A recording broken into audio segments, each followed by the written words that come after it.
So today I'm going to be talking about Swank versus Valley Christian School in Washington State, the United States.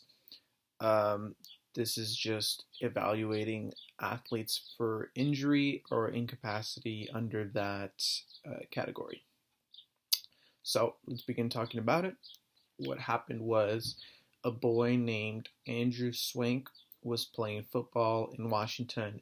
It was 2008 to 2009. He began to play and then began feeling neck injuries, neck symptoms, and concussion like symptoms. So, of course, he got off the field uh, that same week. He went to his doctor, Dr. Burns. It's important to mention that this boy plays football in Washington, high school football, but he is a resident of Idaho, so he travels back and forth to play for the school. He did see his doctor, who then by the end of the week cleared him to play, to which he went back to school and continued to play the next week, the next game.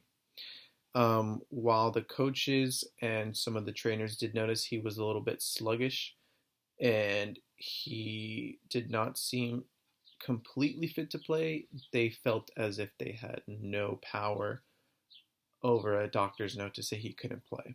We'll get more into that later. So he went back onto the field. He was still again feeling sluggish. He was staggering a little bit. The coach took him out of the game and violently shook his face mask. This could have worsened his symptoms. His coach shook it twice, just grabbed the face mask and shook it. To which he then said, "What are you doing? What are you doing?" And then pushed him back out onto the field to continue playing. He then played a couple more plays. He then got hit by another player again, to which he staggered off to the field, off to the sideline, vomited, and then collapsed. He then died 2 days later at the hospital. After this occurred, the parents were obviously super upset, super furious with the school, the coach, and the doctor for allowing their son to play and ultimately lead to his death. So one thing to note is that the school never had a football program. So it was all funded by the head coach, to which he volunteered to not even be paid for. He just did it himself. He basically paid for the whole program to begin, and he was the coach. Um, this feeling that he needed his player to play was out of that. This is the first year's program. This is my program. You have no way in saying what I can tell you what to do. Basically, he had that mentality. Of course, then the parents sued everyone, the school, the coach, and the doctor. It is important to note the coach was negligent in shaking the kid's face mask, causing more symptoms. Also, putting him back out there after complaining about those neck injuries / symptoms and headache symptoms.